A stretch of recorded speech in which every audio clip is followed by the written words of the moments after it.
Ladies and gentlemen, my name is Jason Camelio. I'm the Assistant Vice President for Global Initiatives at Berklee College of Music in Boston. And I'm joined by my co-host and partner here, co-producer Ray Soul from the Office of Global Initiatives. And we're really, really happy to be here. This is a special, very, very special edition of Global Connections. Hopefully all of you are safe. Everybody's staying creative. You're connected to your families and friends. And I know it's incredibly weird that we're continuing to find each other in Zoom, but this is a great opportunity for Berklee to connect with one of the founding members of our Berklee Global Network, the Rimon School of Jazz and Contemporary Music. And this week is Berklee Week at Rimon.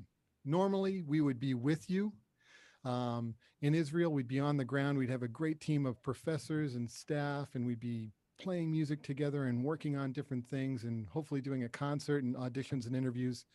But of course, the global pandemic has got us connecting in a different way. So we appreciate you being here. We've got an awesome panel of artists and musicians and educators. And joining me, and I'm going to turn it over to this individual to help lead the discussion today and introduce all of our amazing guests, is a fantastic musician, educator, Berklee graduate, and he's currently teaching at Rimon. And I'd like you to join me in welcoming Mitchell Rosen. Mitchell, thanks for being here. I'm going to turn it over to you, and we'll jump into our session today. Jason, thank you very much. I appreciate it. I just want to say, first of all, that I hope we don't make this into a habit. And next year, you guys will be here physically and we'll get to see you. So, Actually, Amen. Amen. The border police is waiting for the Berklee group to enter. They're like, where are you guys? Yeah, they really like me. With the trombone case, it's like it's really fantastic. so I'm sure we're gonna have a great session. But like I said, I really wish that next year you guys will be here, and you're more, you're always welcomed, and it will be great to see you guys in person. Before we start, I have the panel here today is Rimon and Berklee alumni. I don't want to say the year that I finished Rimon because it will give away too many details about my age, and I try to keep it, maybe you'll think that I'm still young. But with two members of the panel, I have some common grounds. I know Ronen for a long time. Ronen was a student of mine during high school, and I know Shani as a baby. Shani is the daughter of Amikam Kimmelman. Amikam was my teacher, my saxophone teacher. He was also the manager director of Rimon for years. I don't, Amikam, how many years was it? More than 20? Almost 25. 25. And Amikam was my saxophone teacher here at Rimon, and it's great to have him here in this session, and it's an honor for all of us. And of course, his daughter Shani being here. So, and Noah, I only met through emails, but I know of her accomplishments, and she's a great musician too. So, the first half of the session, we're just going to talk each individual about their path at Rimon, also in Berklee, and hopefully we'll have some time for some Q&A. So we'll start with that. So I'm going to start with Ronen. Ronen, an amazing piano player, today is in the head of the Jazz Institute at Rimon, leading the Jazz Institute faculty. And I would like you to tell everybody, where did you start your connection with Berklee? Thank you, Mitchell. Shalom, everybody. Hi, Kulam. And thanks again, Jason, for having me. Berklee, it sounds like a cliche, but it is. I mean, it has been a lifelong dream since actually I knew you, Mitchell. I got to correct you. It was junior high, not high school. So it was very early for me to get introduced to Berklee. For me, after being in a performing arts high school, went to Thelma Yellin High School afterwards, which you hear the word Berklee like in every sentence. and being very close to friends like Niv Toar. Jason, you probably know Niv. Yeah, so Berklee has been a lifelong dream. And as you guys know, and I see a lot of Israelis here, at least by the names, we all have like mandatory service in the army. And I was drafted like I think like two weeks after I graduated high school, and all my friends went to Berklee to the 5-week program, which I also got like a very generous scholarship to, but I couldn't go because I was drafted. So you spend the time in the army like just dreaming to get to Berklee, and while being at the army, I came to a lot of Berklee workshops in Rimon. I myself being like a Rimon kid since I remember myself. And when I was during the army, I went to all those Berklee Rimon activities in the Red Sea. Back in the day, there was like in the Red Sea Jazz Festival, um, which is for me is a great time to mention Scott Ogburn. For me, is a Berklee faculty that I kind of think that he kind of discovered me in that sense. I'm gonna say it in a second. And when I was there, I was playing after I got discharged, I played the festival with a great saxophone player from Israel named Shauli Einav, and the whole Berklee faculty was in the workshops came and just came to the concert. And I remember myself this like being like my own Cinderella story, getting an email 2 months after the festival that I got a full ride to Berklee. And this has been, I will never like, forget the email that I got. It's not like today that you got it pushed to your iPhone. It was like, refreshing my my browser, like for the whole day. And then before I went to Berklee, I knew that I want to come to Rimon first. So I spent the time in Rimon. We're probably going to talk about it. In addition to doing all the core studies in Rimon, I took some other studies at Rimon as well that really helped me shape my perspective regarding music in general and jazz in particular with this guy here, Amikam, who I also, of course, consider one of my prominent mentors. And after that, going to Berklee, a dream coming true, but maybe in contrast to Noah and Shani, I knew that I don't want to spend my time living abroad. I mean, I really love Israel, I love my time here and family, and I was planning to do my career here. And afterwards, coming back to Israel, also I try to stay humble, but getting a lot of attention at Boston, and some really nice career opportunities abroad. But I just went back and luckily got with Mika Yehuda, Guri, people like that, to form the Rimon Jazz Institute that a lot of our alumni go to Berklee every year right now. I think it's more than 30 right now from 100 alumni that got into Berklee or already graduated. So that's in a nutshell, if you want to. Yeah, I have a question. How many years were you at Rimon and how many years were you at Berklee? I spent 1 year in Rimon, but with extra credits. So it was like a very intense year. And then I went to Berklee for 2 years.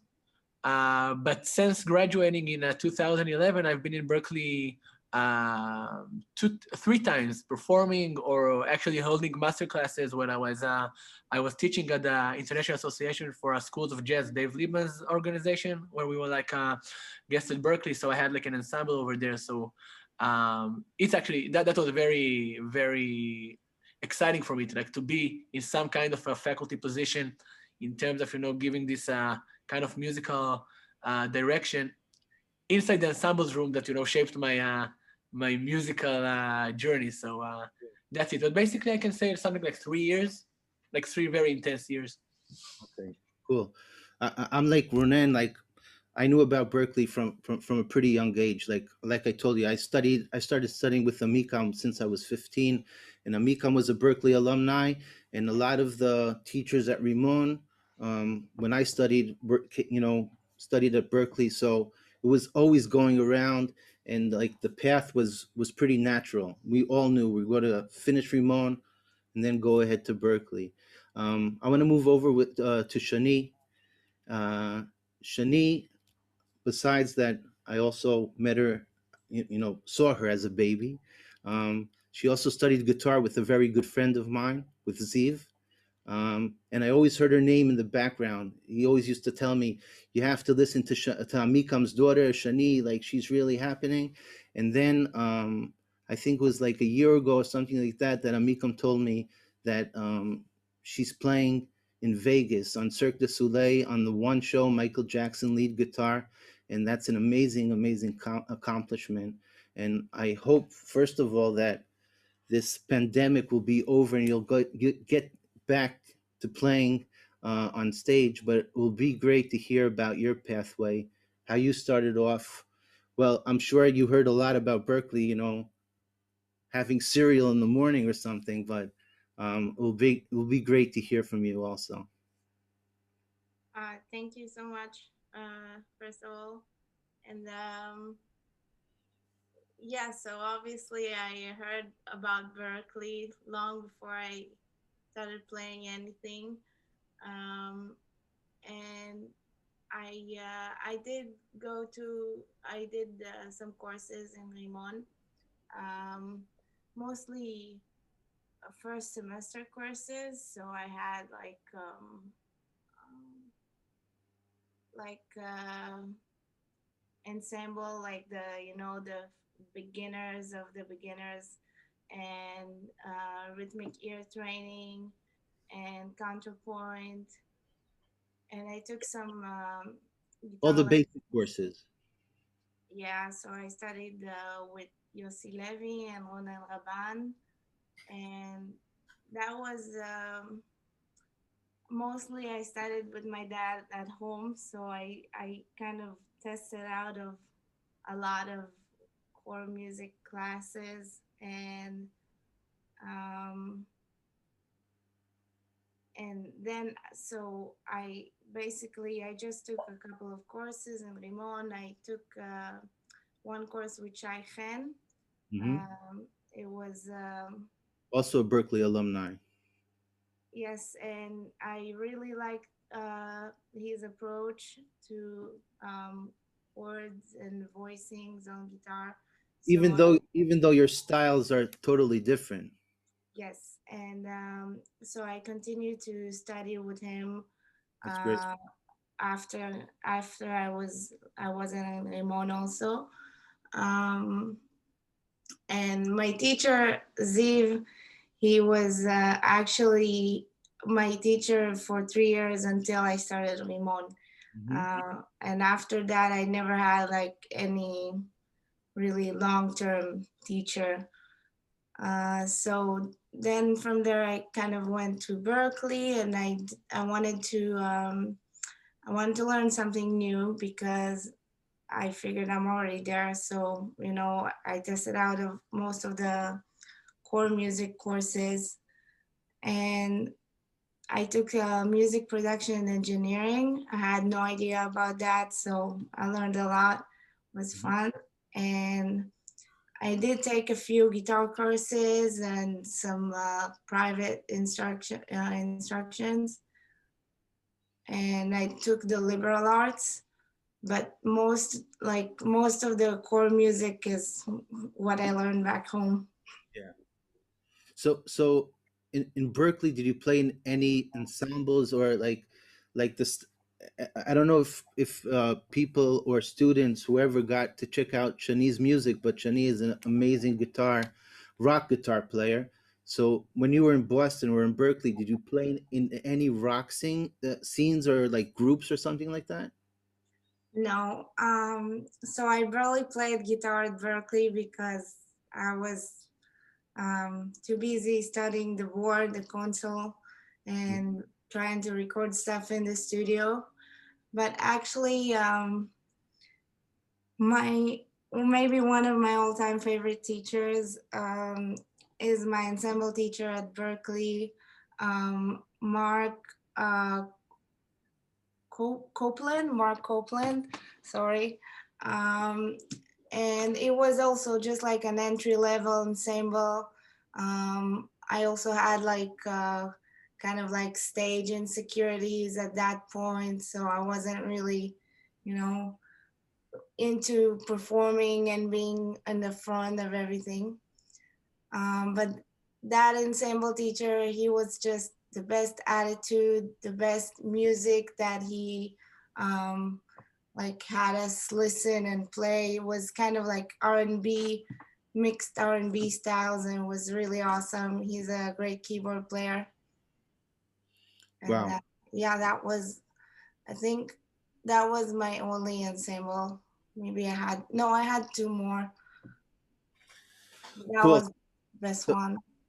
I see you came like through a long way. I saw pictures of you at the show that Amikam showed me. So coming from like a core ensemble to the stage that you're on now today is like an amazing accomplishment. Thank you. That's great. We're gonna move over to Noah. Hey, Mitchell. Hey, Noah. So Noah, you're in Boston, right? Yep. About a 12-minute walk from Berklee. Okay, so she's the closest to Mecca. So Noah studied here at Rimon, at like one of the best, how should I say, departments with Yaron Gottfried at conducting, arranging, and composition, and moved on to Berklee. And it will be great to hear from you about your path in Rimon and then what you studied at Berklee. Cool. Yeah. So unlike Shani and Ronen, I only decided to pursue music professionally when I was about 20. I grew up in like a very musical environment. My parents are musicians, but they've always made me feel like I don't necessarily have to do music. But I did it anyway. So I went to Rimon at 20, and I studied in the jazz performance department as a singer. And you know, through my studies, my mindset was my parents are classical musicians. So the mindset is very, you need an instrument and you need to practice it all day and become as proficient in that as possible. So that's what I did. I really got into practicing as much as possible, learning ear training and how to improvise. But then I took some courses like Alia Volnitz's jazz harmony course and Eli Benakot's arranging course. And very, very slowly, there were these kind of gateway drugs into composition. So, I started arranging my own stuff and like learning all these new like cool colors and things they'd never been exposed to before. And I decided that I really want to compose. So then my third year at Rimon, I went to Yolan's program and he like kicked my ass and I learned so many things about composition and arranging and orchestrating. And I went into Rimon I knew I wanted to go to Berklee from the start, but I went in without a very clear direction. And I came out of it knowing like, I want to do composition and film scoring. So I auditioned for Berklee and I came to Boston. I majored in composition and film scoring and minored in video game scoring. And Berklee was great. It was a really, really different experience from Rimon. Rimon was an excellent place to learn kind of the core. There were really amazing, amazing teachers for, ear training, harmony, arranging, all those things. But Berklee really has the resources and kind of the know-how and industry savvy. So, I took amazing courses where I got to conduct an orchestra every 2 weeks and, do my own music, write film cues. And it really kind of simulated what the industry is like. So you have a very tight deadline. Everything has to be perfect. And it's rough, but it was really, really great. I really feel like it prepared me to do what I'm doing now professionally.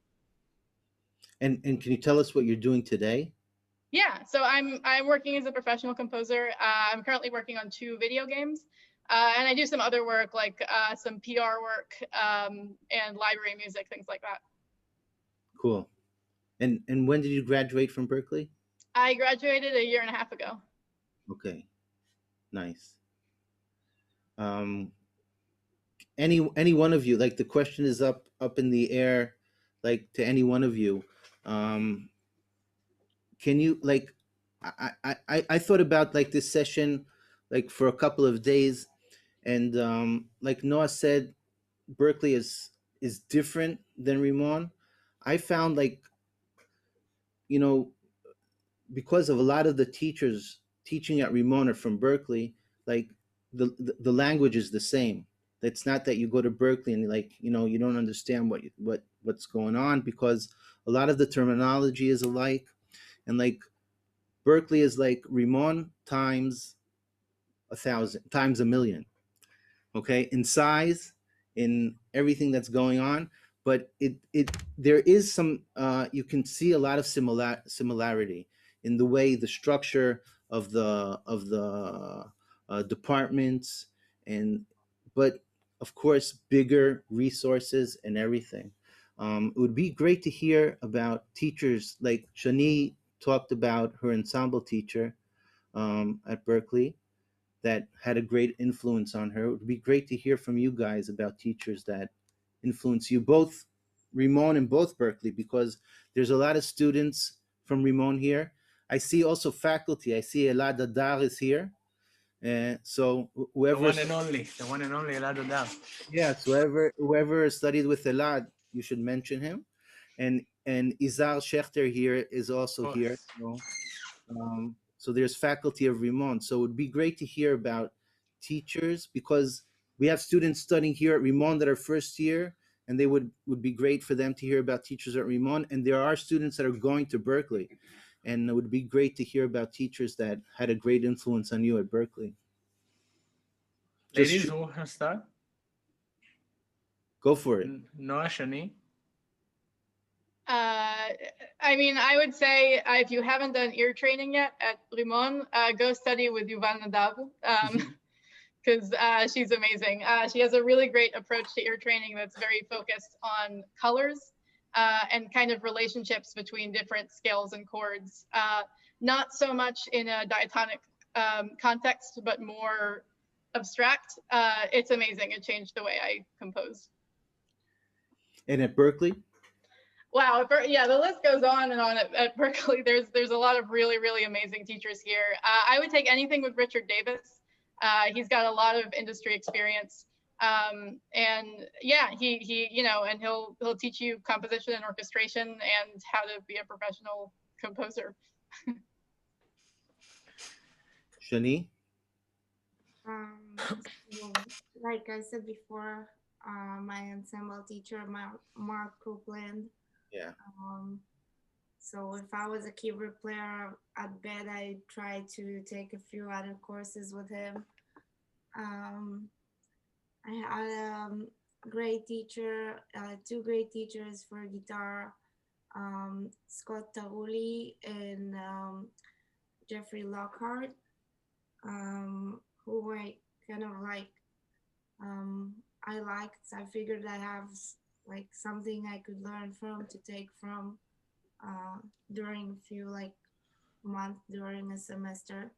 And also I took one semester of guitar lessons with Joe Stump, who's a super shredder. So that was fun, helpful. And I had a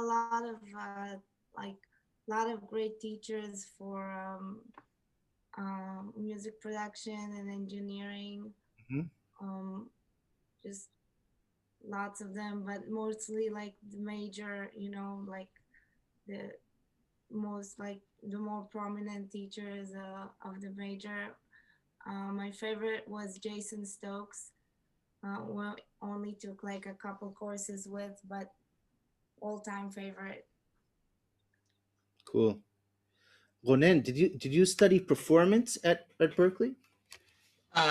Yes, I went to performance because just before that, I want to say to your previous question, just one thing. You know, the nice thing about Rimon, while being very Berklee-ish, you know, in the whole perspective academically, I would say that in Berklee, of course, it's the same thing. But basically, in Rimon, we had this thing of like, let's say, harmony classes, but that you can see like a very, let's say, a pluralist kind of faculty. So guys, the Israeli people here, if you see, I mean, you have like, you can take harmony with people, either is like Ilan Mochiach or Guri Agmon. They can talk about the same thing from like different perspectives. I mean, I've been like witnessing like, you know, on the grass, like right here, like it was like Clash of the Titans. You see them like they can have like a 1 hour, you know, conversation / rant about like, you know, this specific B flat chord, whatever. So it's very nice to see that they have like all these kind of holistic angles to everything. So it's nice. And when I went to Berklee, yeah, I went for performance because as starting as a piano player, I mean, that's like the core of everything I'm doing. But of course, more than that. But I wanted to come to get some kind of approval in, let's say, the NBA of what I'm doing. So Berklee has always been the place. And before I went to Berklee, I did like a really broad and deep research, who I want to meet and how do I get to know them. So and specifically, as I said, like my friend Niv Toar went to Berklee before me. And that was the time, Jason, there was, you know, people, you guys maybe remember that MySpace was very trendy. So I was on MySpace all day, checking everybody out from faculty to, you know, to future fellow students, because I knew I'm coming for a specific amount of time. And yeah, I mean, one person that changed my life, and I know that you love him, and I know that Jason loves him deeply, is Hal Cook. I was privileged to be like the whole 2 years with Hal, very close, and coming to visit him in his studio when I came back to Boston. He's really someone who changed my life, you know. And I can share with you guys one sentence of him that he's saying. I mean, because he's like an improvisation guru. He's saying that he want to be an improviser playing an instrument rather than an instrumentalist who improvises. I mean, because you always think like beyond this instrument and talks in improvisation in general, like in such a universal, you know what I'm saying? Some kind of approach, very specific, but from the other end, very broad. That really changed my life. And another legend would be Joanne Brakin, who is I also been with her. She's like a legendary piano player, played with everybody from Art Blakey to Joe Henderson to all my heroes. And still being in touch with her through this day is something that is really something special for me. So yeah, I went to performance, but I didn't. And I mean, if it's gonna be something that people take from me here, would be like do your research, because your time in Rimon, your time in Berklee, you know, I don't want to be like, you know, materialistic, but if you count it to the credit, you know, everything is so, you know, very expensive and, you know, and very precious at the same time. You don't want to waste your time. So as focused as you can be, like, you know, see who you want to study with, your friends, your colleagues, you know, you can take from them and to see. So that would be a very important advice I can tell you. But basically, I had great teachers. But Hal Cook was someone who changed my life, and Joanne Brakin was someone who you know, I wanted her to just to see her playing in you know, in this you know, Zoom in, you know what I'm saying? Playing with it, that was like two things that, I mean, I can't imagine myself in terms of piano or jazz playing or improvisation without it. Great. So I'm just preparing you guys. Izar, you wanted to say something? I just wanted to say, just because I see Amikam here, so if we want to go back, you know, a generation back, because you guys are all very young, you know, just to mention some names, our heroes were Herb Pomeroy and Greg Hopkins and Ted Peace, and I'm sure Amikam has many other names. I mean, the tradition Tomasi. Yes, the tradition of what Berklee had, you know, in the 60s and 70s, we grew up on kind of different names. We didn't have the internet yet and MySpace, but we were picking up the information in any way that we could during the 70s and 80s and 90s, in a way similar to what, you know, Ronen and Noah and Shani were doing, you know, 5 years ago. So it's a very long tradition of this music that really spans the world, and it's pretty amazing to see it. Thanks, Cesar. I just want to say I'm just preparing you guys like for some Q&A. So you have Ronen, who studied performance, and you have Noah that went to film scoring and minored in composing for video games, and Chani that went to MP&E, to music production and engineering. I studied professional music, where that's like a major where you do a lot of performance, but you can also add, you have a lot of free, I can, Jason, correct me if I'm wrong, but maybe a lot of free will to pick, um, Tailor to, made. yeah, Well, tailor. yeah, the idea of it is that you really have a focused goal in your career. You're going Right. to work with the department chairs to build the program, the classes to get you to your goals. So you're already sort of, it's not a free for all. It's actually the inverse of it. You're really focused on what you want to do, and you have sort of a laser pointer on where you need to go.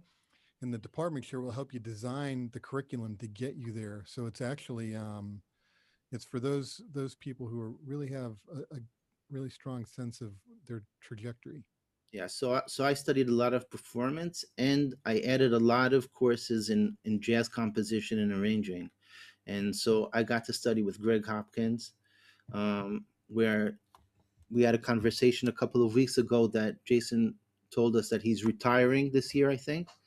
Um, so amazing trumpet player. He has a great big band, amazing arranger, and so you have like a panel of all kinds of types of Berklee alumni from all kinds of divisions.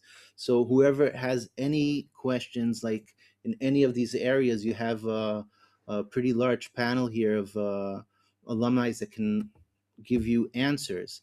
But also, I want to relate to something that Ronan said. Whoever's planning to go, do your research. Check out like who's teaching. When I went, the names were out there: Hal Crook, Ed Tomasi, Greg Hopkins. Those were the teachers. Like I remember Amikam or different teachers saying, if you get there, these are the teachers you have to see. Um, there's a lot of great teachers there. That shouldn't be, that should be said without mentioning. But you know, ask us. You have some Berklee alumni that just finished a couple of years ago, so they know what's going on. Here's an interesting question. I'll kick things off, and folks, you should feel free, if you don't want to unmute, you can always drop your questions in the chat. But from the alumni artists that are here, Shani and Noah and Ronan, as you're adapting to what's happening in the world, how is this affecting your careers? What are the things that you're having to do now in order to keep moving forward? Are you continuing to learn things? Are you expanding your network? Are you leveraging the connections that you have? Tell us about what it is that you're having to do now with this pandemic, and just with the state of the industry of music, which, let's be honest, we don't buy media. We watch music. We don't listen to music. How are you dealing with this, with your creativity, and with the way you're, to be honest, monetizing your expertise?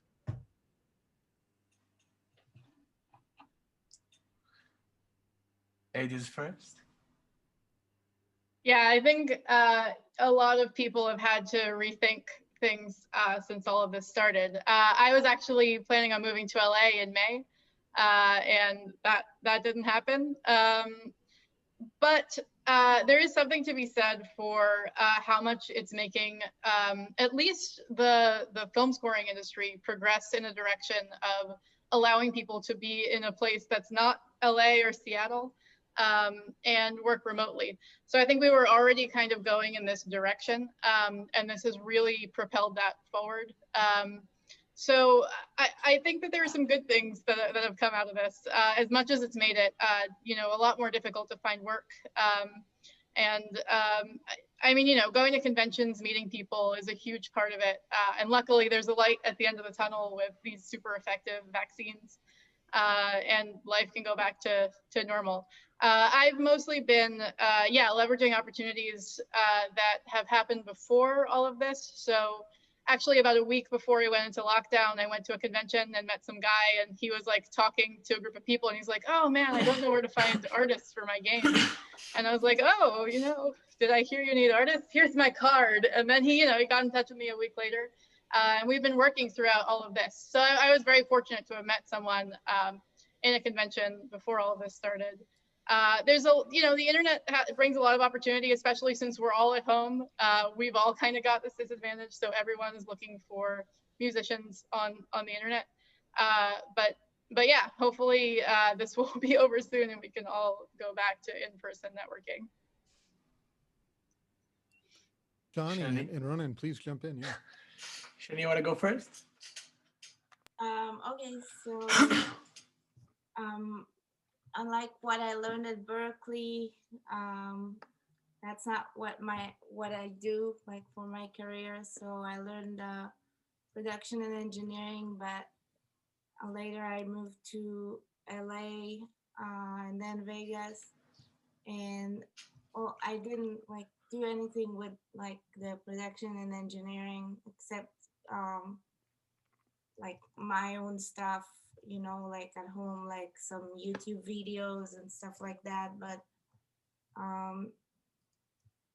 just that, like that was just for fun. So like all performers, I've been sitting at home since March, and there's really nothing going on. I don't think like without all that COVID stuff going on, I don't think I would even want to like play a gig at this point. But the whole city is just pretty closed, so I'm waiting for shows to come back because that's what I like doing. I can, I don't know, write music, record for people, but eventually, and I do that too. I write music with people, I record, I do the stuff from home, but I miss performing. Like that's what I wanna do for a living. That's what's been paying my rent. So I'm waiting for that to return.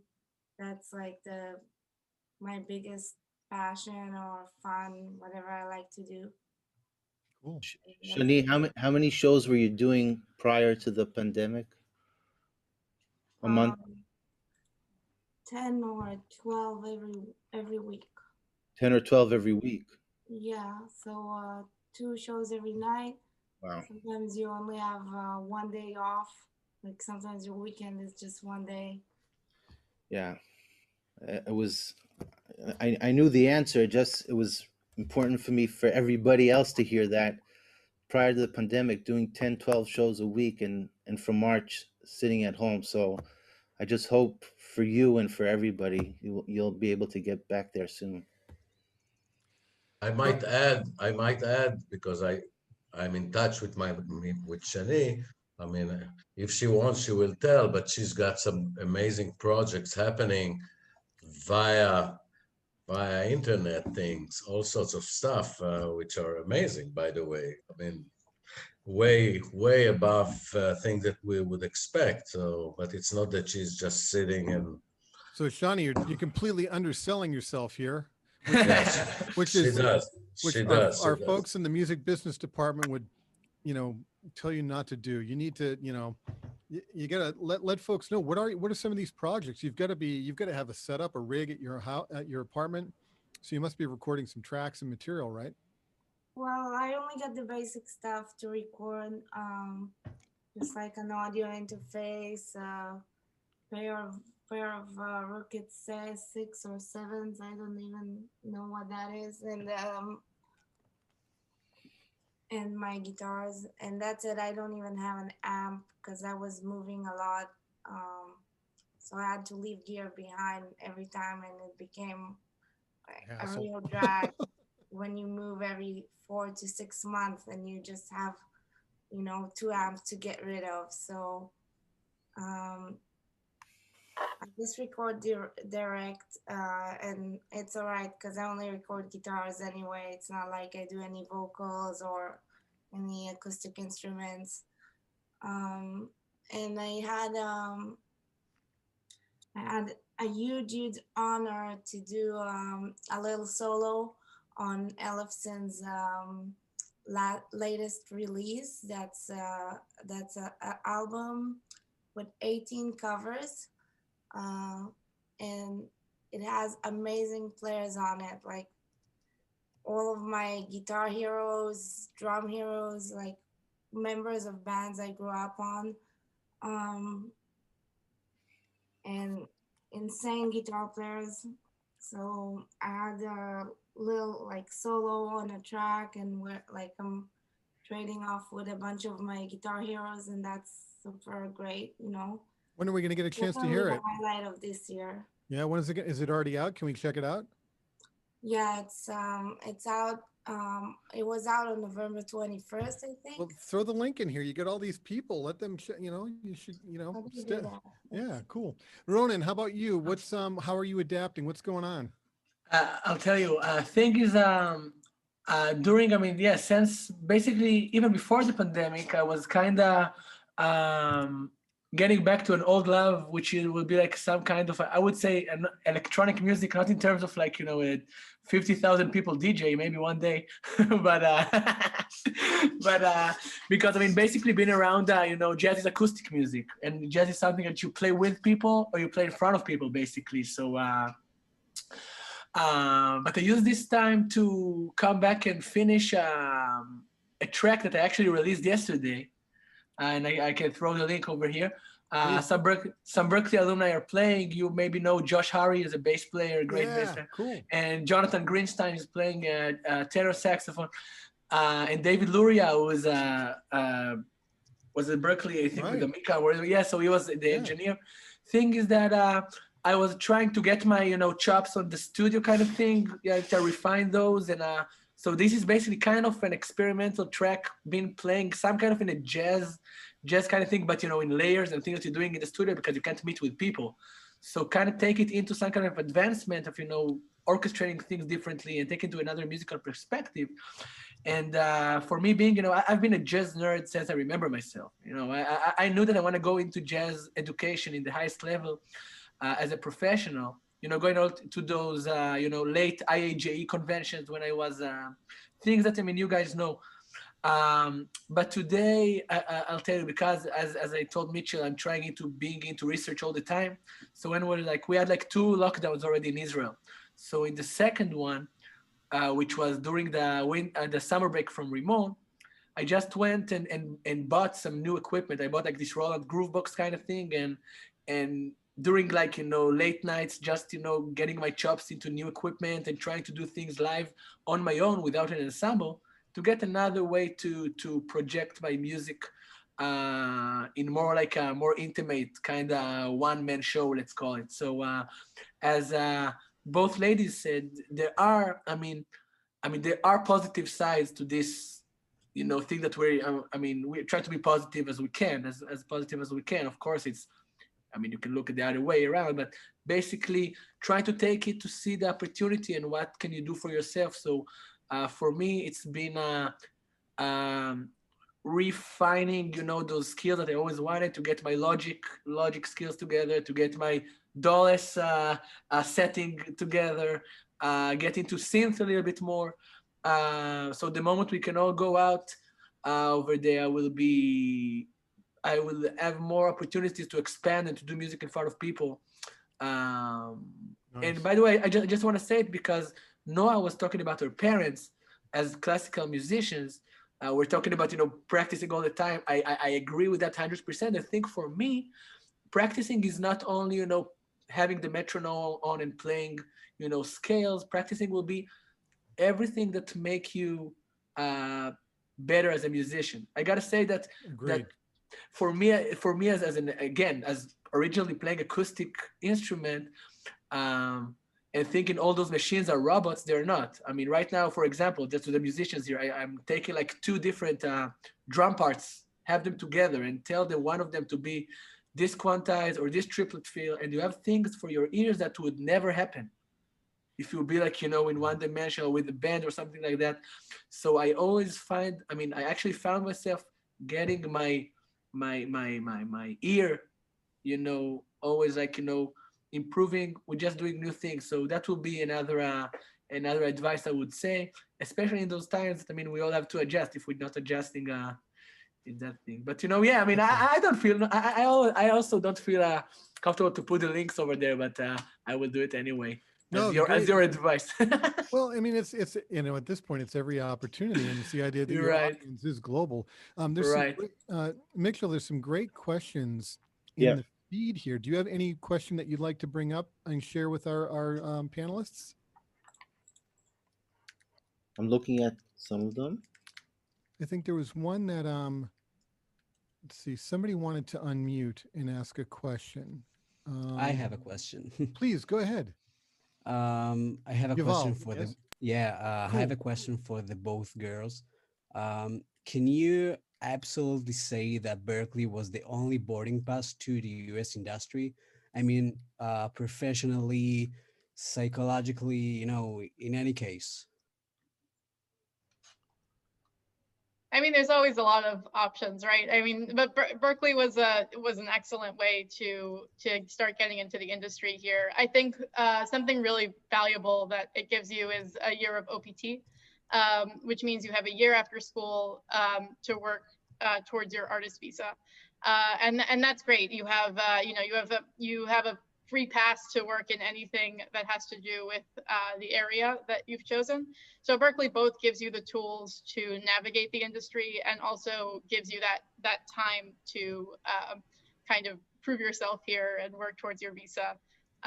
So yeah, if your goal is to move to the U.S., Berklee is a great gateway to that. All right, thanks. How about you, Shani? Or what was your thinking on this? Is it were there other ideas of how you might if you were looking to get into the U.S. market to work? What were you thinking about? Was that your goal ultimately, or did you want to be working someplace else in the world? Well, I didn't plan on going to Berkeley, and it was my entry ticket because I got a student visa. I got a scholarship, so I could afford, all the other expenses around moving. And basically it gives you like any college degree that you complete allows you to work for a whole year after that in whatever you studied. So Berkeley is not different about that. And then you have a whole year to basically that you can work legally. But it has nothing to do with the fact that you still have to prove yourself and work hard to even get that work. I mean, legally you're allowed to work, but then it doesn't mean there's gonna be work. So that's a whole different thing. And for me with that, because I chose something completely different than what I did at Berkeley, then it wasn't like, it didn't matter that much. I think one of the things that I might highlight here, and any of my colleagues that have studied at Berkeley or worked at Berkeley, um, I didn't, and actually Ray could speak to this as well. We didn't study at Berkeley as undergraduate students.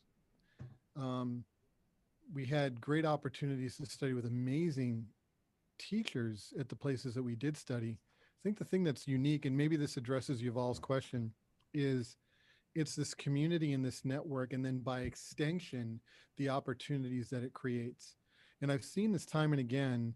Ronan, you bring up Neve Tor, who's an incredible trumpet player, but who's now writing music for Nickelodeon, Disney. He's working with Gabriel Mann, or had been working directly for him, but now works in the studio in LA, writing music for Modern Family and other TV shows. Nice.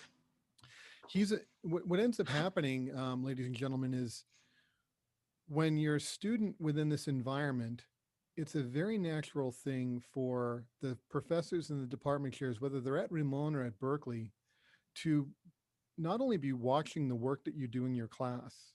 There's an expectation. If you're in the program, you're going to do well. That's why you're here. What they're really looking at is your potential. And in that potential, they're looking to bring you in to opportunities. And that becomes sort of an ethos for the entire community. Everybody is always seeking to bring the very best not just skill, but really the best human, the best person that cares, that wants to be a part of this in a really creative way and engage. And that in turn results in them, you being on speed dial, you being on like the friends list to call quickly when something's needed. I need a mix done. I need you to record this track. I need this kind of thing or that kind of thing to happen. And so what ends up happening is, I'll tell you, Neve is somebody that's like on speed dial. If I come across a student who is ready to have that conversation, to go out and do an internship, to get plugged to Los Angeles, there are a group of alumni that I've, that different people in the community have a really great rapport with. And there's this sort of nurturing and apprenticeship that happens that takes you from that classroom experience into the practical engagement. And then, as you noted, Shani, you have to prove yourself. You have to be ready. You have to have done the work. And that is what, the door gets open for you, and you've got to be ready to step through the door, and show not that you can like knock it out of the park, but that you're ready for it. You're ready to grow in that experience. And I think, as you all have talked about, even now with the pandemic, you're all growing. You're all trying to find the new way forward. It's new terrain. It's the Wild West for everybody here to continue developing our skills, to keep expanding and keep connected with our networks. So it's a really, really interesting time. Let's open it up for more questions, because we're getting to the top of the hour, but I know there's a lot of other things. Anybody else want to unmute? Jason, Yehuda, I just want to say hello to the president. The president himself. And I remember I remember Mika carrying Shani's guitar to Rimon. I always told him that's the revenge of the guitar players. Noah, מה שלומך? How are you? How are you? Great. So good to see you. So good to see you. רונן, everybody. כיף לראות אתכם. We'll be in touch. See you soon, man. Good. Bye. Bye. Jason, to add on to what you said about the networking opportunities at Berklee, I think probably the best gig I've gotten came from Richard Carrick, the head of the composition department. He just shot me an email one day and was like, hey, I got asked by this PR company, like they're working for a real estate agency and they want to do like a new video for their real estate development. And it was super cool. And they had like a budget to bring in players and stuff. And, I gave a call to all those players who I paid with pizza for so many years. And I'm like, hey, someone gave me money to give you money to make my music sound good. Wow. And, we went to a big studio and we recorded it, and it was wonderful. So, so both through teachers and through the students you meet, like I've hired my buddy, Joel Kent, who's an amazing guitarist, to play on a bunch of my video game tracks. And we've actually started a stock music library for video games. And we're producing a bunch of tracks for that. So, the teachers you meet, the people you meet, you just meet all these amazing players, and then, one day you hopefully can offer them more than pizza. Yeah. Can I? Go ahead, sorry. please. No.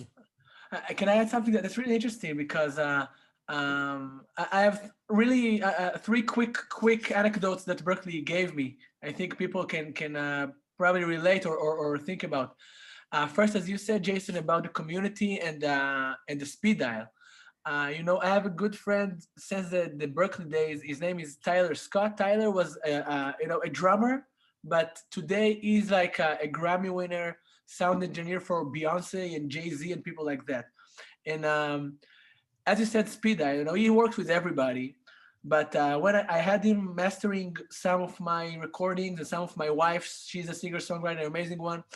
And, sometimes, people can be like very official with him. And with me, it's like, yo, Tyler, can you help me with that? Of course, he gets his compensation. But it's like, I'm just talking to him like, as a friend. And I know him at Berklee. Without Berklee, I would never know him. We're just playing jazz together. And he's today doing sound engineering for people, in Los Angeles. So those kind of things are sometimes more important. I don't want to sound wrong, but it's let's say it's not less important than the classes themselves. You know what I'm saying?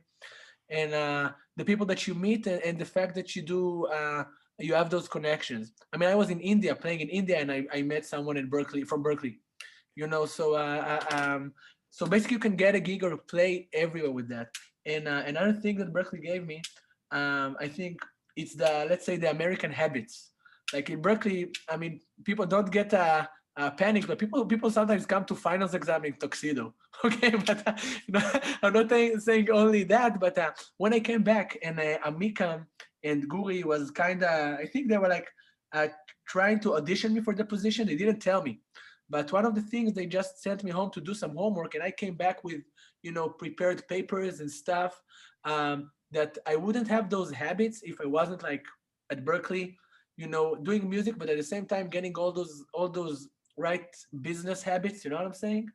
Professional. Uh, yeah, yeah. In terms of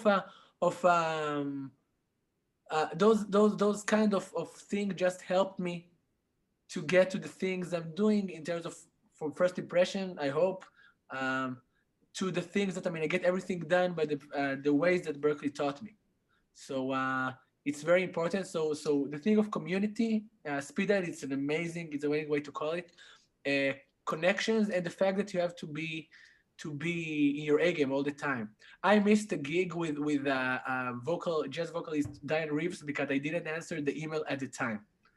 Okay, so the fact that I missed that because answering late, in the long run, is a better lesson than doing the gig itself. You know what I'm saying? Yeah, get Because it. that will never Totally happen get it. again. That will never happen again. So in the long time, it's better for me to miss that gig. you That, know, that's why you always answer my emails so fast now. you see. I get it. Yeah, I believe. Yeah. So it's really interesting. I just want to share this with the audience as well, because we're getting near the top of the hour, and I know people need to move on to other things. But something for everybody here to consider: the Rimon School is a founding member of our global network. It is, I can frankly say, a jewel among our partners. They are exceptional at what they do. And the proof is in the students and the award winning students that have come from this program. And that is the proof of any program. It's not how nice your recording studios are. It's not, how beautiful your campus is. The proof is in that engagement between the teachers and the students and what happens with those students in their careers. And you can see from our guests here today, Noah, Shani, and Ronan, that this is proof of the expertise in the amazing program that they offer there. The students that come from our global partners schools to Berklee, there's a couple of things that you need to understand. One is you will save money if you go and take the Berklee track or take the Pathways program at Rimon. It's going to save you on your overall tuition costs to Berklee. You're going to be getting exceptional preparation so that when you do come to the Berklee campus in Boston or in Valencia or New York or eventually wherever we are in the world, um, you will you're going to excel. The students are among our top students academically. They graduate at the highest rates percentage wise in the institution among all of our students. These are students from our global partners. And in the case of Rimon students, we just have this incredible track record of amazing musicianship. And it's not just in performance, because Rimon has continued to evolve their curriculum and their teaching through their expert teachers. And what you're finding is that we're seeing great songwriters. Um, the genres of music, the styles of music that the students sing and perform is very diverse. And we're also seeing that they're producing. They're writing for film, as Noah has talked about as well. They're writing for video games, and they're developing their skills in the business of music. So they're coming to Berklee and frankly just crushing it. They're coming in and doing such a fantastic job. So for those of you that are looking at a pathway to complete your undergraduate studies or to just continue developing your skills, starting at Rimon, coming to Berklee in Boston, continuing to Berklee online, maybe finishing your degree in Israel and then doing a master's program in Valencia, or with the Global Jazz Masters with Daniel Perez and John Patitucci and Terry Lynn Carrington in Boston, or at our new master's programs that are being launched in September of 2021 in New York City at the Power Station. This is a serious, great place for you to start, and you will do well. if you, connect into what these teachers have to offer, connect into this community, and you've got three people right here, Noah and Shani and Roni, that you can follow them on social media and hopefully be connecting with them and doing work with them as well. So I just want to put that out there. Quick thing to add, as you were talking about all these great things, Jason, so just to see our progress. So tomorrow we have an event about innovation and entrepreneurship together with Berklee ICE. And again, it's showing the other next steps that Rimon is moving towards. So a lot of influence and a lot of great connections from Berklee. And we're just continuing to expand the palette of what we offer at Rimon. And again, the way to continue is to connect to Berklee and then to connect to the world. So thank you for all of this. So I think, Mitchell, I'm going to turn this over to you as we wrap up. If there's any other questions that you'd like to take from our audience here, because there's a ton in the in the feed. But I have a question for now. Please go ahead. You said you study film. Oh, we lost you.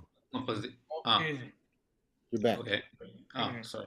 So I wanted to ask Noah if it's possible, time-wise, to study also composition, like a dual degree, film scoring and composition together. Yeah, so I actually did that, and it's possible, but there's no way of doing it. You would need at least 2.5 semesters. In my case, it was 3.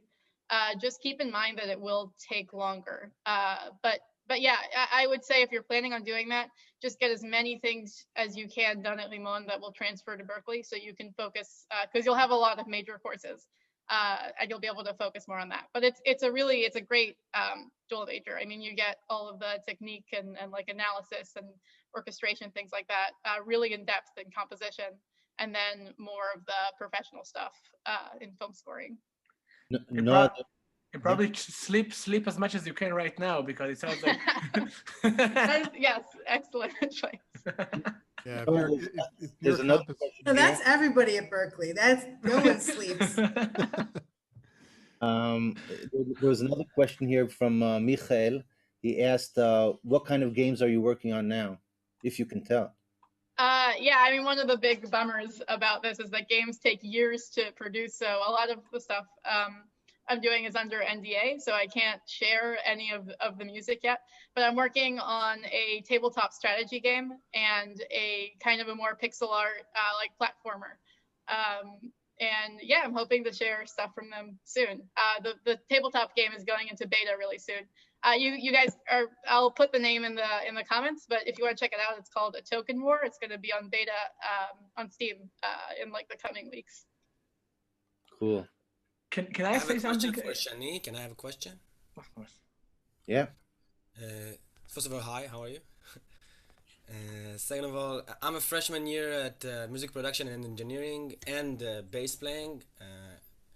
And I wanted to ask you, first of all, can you share your experience in music engineering program in Berklee, and how did you take it? I mean, what's your perspective of it, and anything that you can share with us? And is there any way for me to do both in Berklee? I mean, major maybe in music production and minor in bass playing. Is it an option? Yes, it is actually. I started doing that, but Boston was too cold for me, so I wanted to get out of there really quick, and I just kept the production engineering.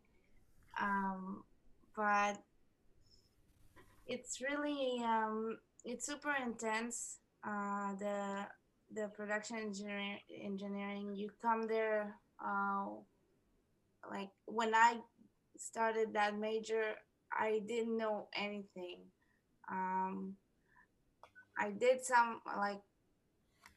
somehow know how to, I don't know, open Cubase and press record and stop, and if there wouldn't be any sound, I would not know what to do. So 3 months later,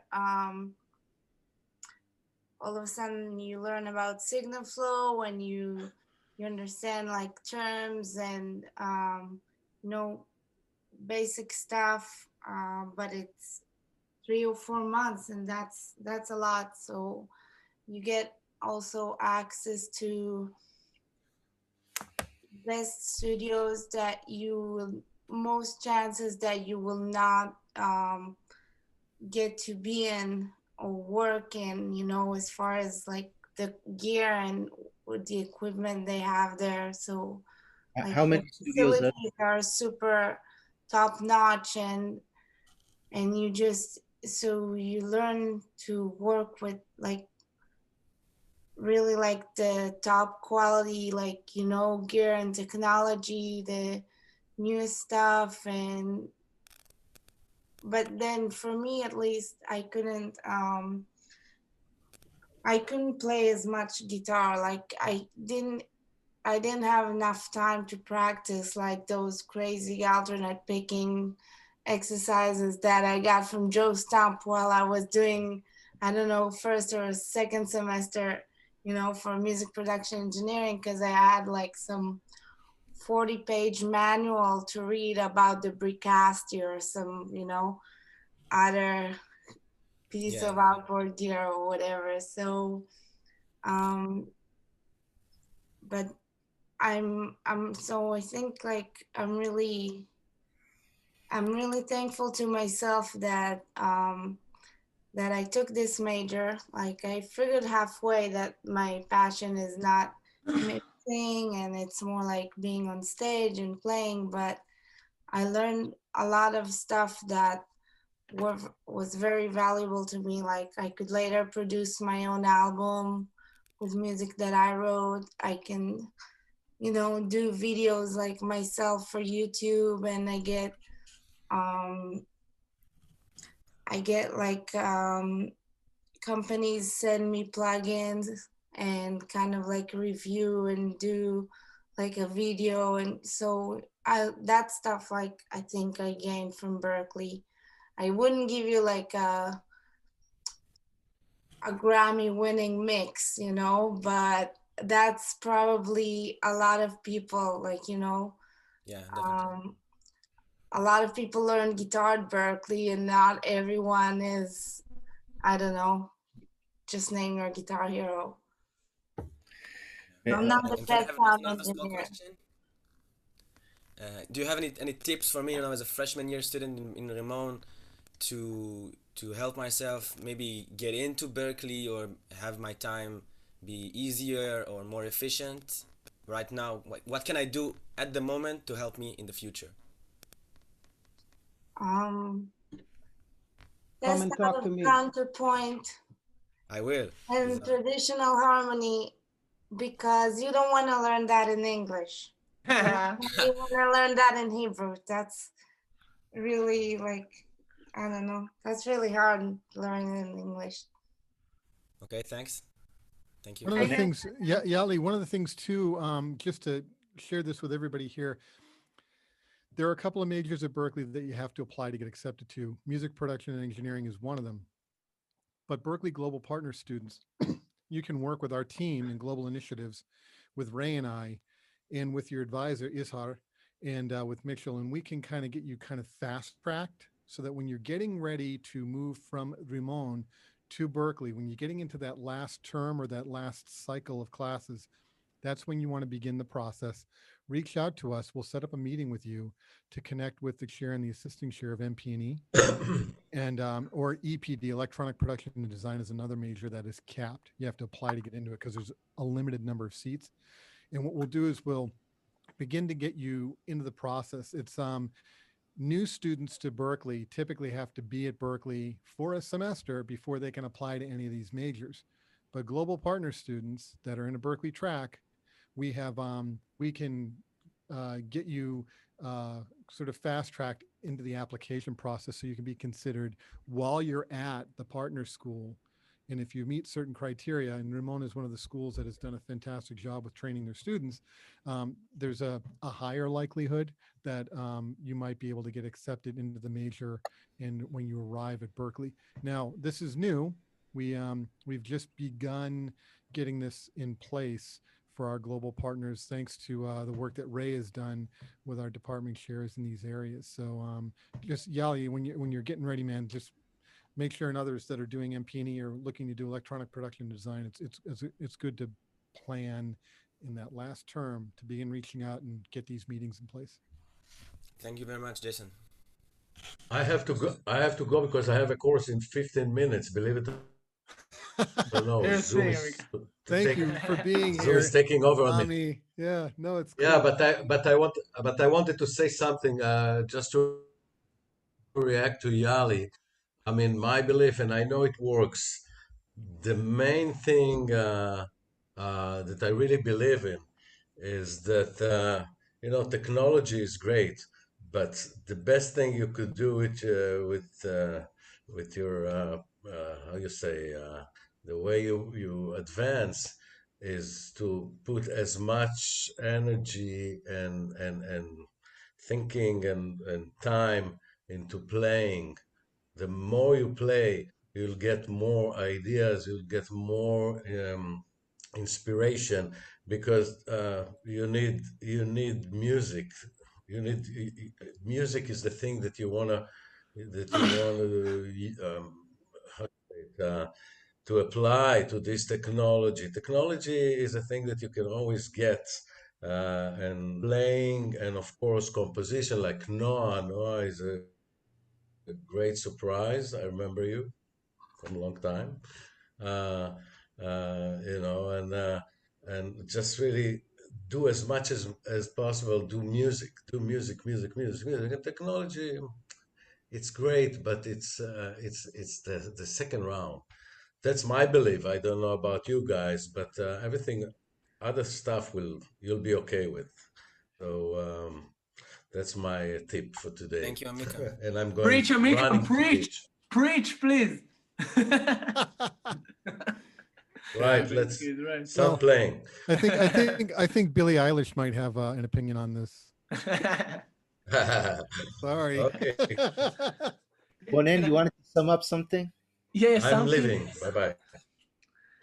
Something I think for all of my fellow Israelis here. I mean, basically it's for everybody, but a lot of us are going into undergrad, כאילו לימודי תואר, sometimes after the army, and we think that we have some kind of delay after the fellow students from other countries. I want to share with you two things. First, when I came to Berklee at age almost 23, which is still relatively young, but I mean, I met people like just after high school, for example. But from the other end, I met people that came to Berklee after they already had like degrees from schools. Like, I had some friend who was 30 something from France and the other one from Austria, doing Andasat Khashmal, electronica, engineering or whatever. And they came to Berklee for the Berklee experience. It means that, and they did some kind of diploma program or whatever, in terms of it's never too late. And I want to add to that another thing. For all of us, not only Israelis, for everybody, college tuition can be very expensive.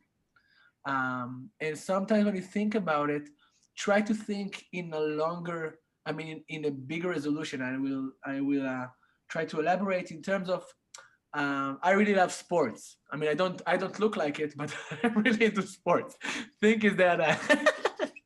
The thing is that sometimes, athletes, they aim for, let's say in the Olympics, they aim for the next Olympic. They come for this one and they try to get to the thing because they plan to get the medal in the next Olympic Games. In terms, if you audition to Berklee and you don't get a result that can help you, pursue your dream or whatever, you can always come and do it again. I have friends from Berklee, amazing musicians that they told me they auditioned, not only Israelis, even great from all over the world, even Americans. They said they auditioned a few times till they got an answer that was realistic enough to make the thing of moving to Boston, you know what I'm saying? Something that can be, I mean, that can really happen. So it's important because I remember myself seeing everything and just thinking, hey, how can I do it? but just try to think for the long term. You can audition more than once. You can stretch your studies a little bit, to fit your life or whatever you're doing, and again, age is just a number. You can have like your perfect musical partner while he or she is 17 and you're going to be 25 or 30, and it doesn't matter.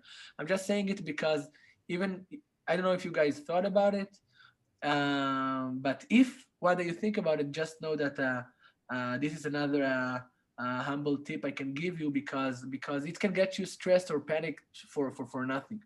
So this is something to think about. I have a question. Yeah, just one thing about the previous question is, so I worked in admissions as a staff member for about a year after I graduated. I've gone on a couple audition trips. I've interviewed some people, and I'd say the number one thing that we see that is a problem is people who have not researched that much about the school or read anything that we have on the website. I'd say the easiest thing you can do is just go on the Berklee website, go onto the auditions portal, read it like it was the Bible. So, because all of the interview questions, they're there, they're on the website.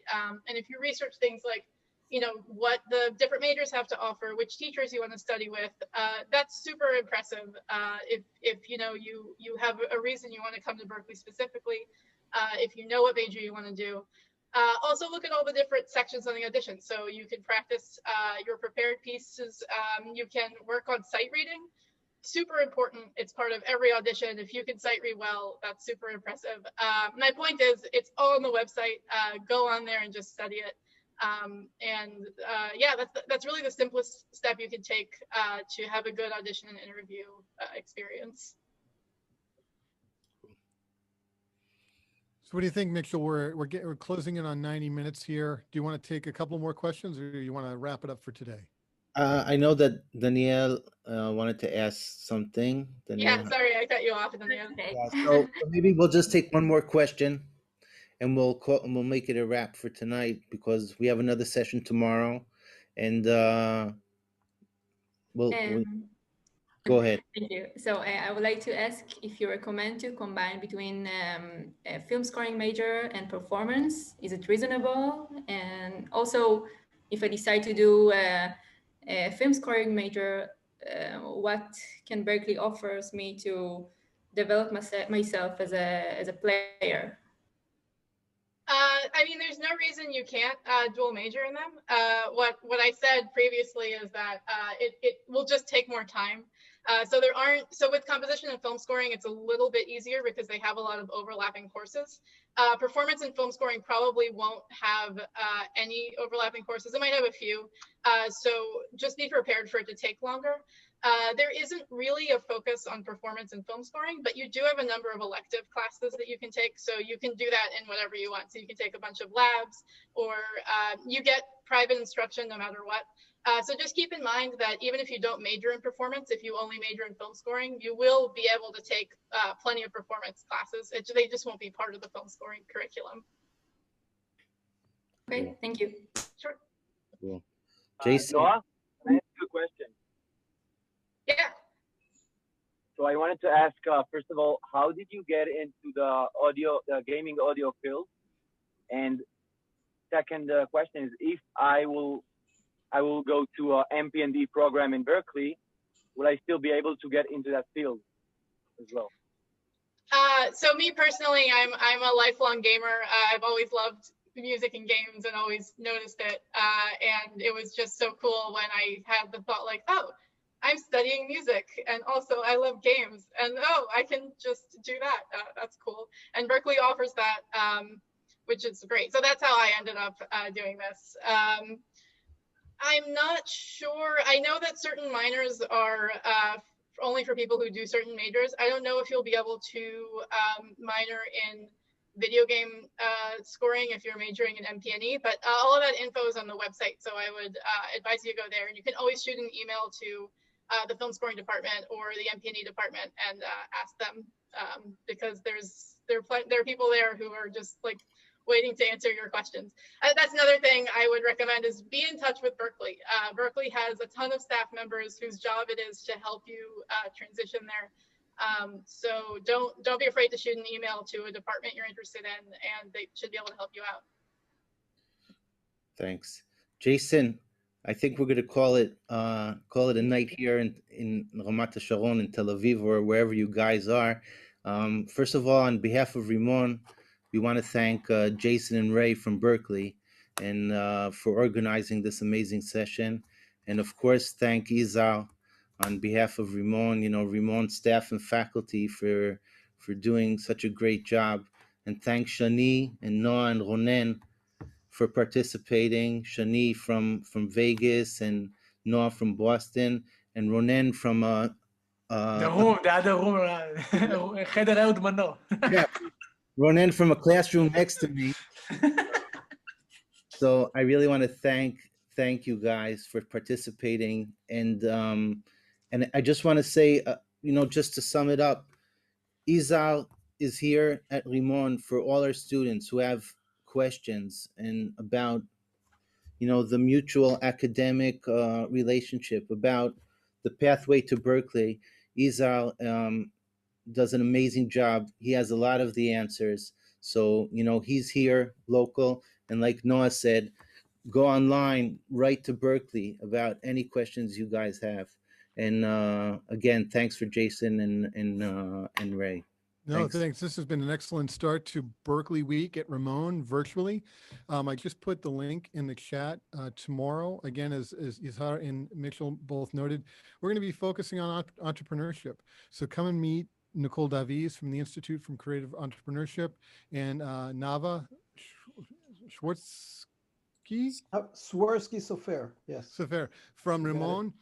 This is important information about how you can tap into the entrepreneurial mindset and connect with the world and get your creativity out there and use your creativity in a powerful way. And then on Thursday, we've got Rick McLaughlin from the Harmony and Composition Department. He's an incredible bassist, but he's going to actually present a 1-hour power session on the music of Stevie Wonder. I've seen this session. I've traveled with Rick and watched him deliver it. It is insane. It is complete music nerddom. So if you love getting nerdy about music and digging into, your favorite artists and incredible people like Stevie Wonder, this is a session you're going to want to hang for. It'll be a complete trip. All these sessions are for you. We love having you here. Everybody, please stay healthy, stay safe, stay connected, keep playing music, and we'll see you tomorrow. All right? Thanks, Thank Jason. you, Jason. Thank you very much. Nice to see you. Thanks, Jason. Thanks.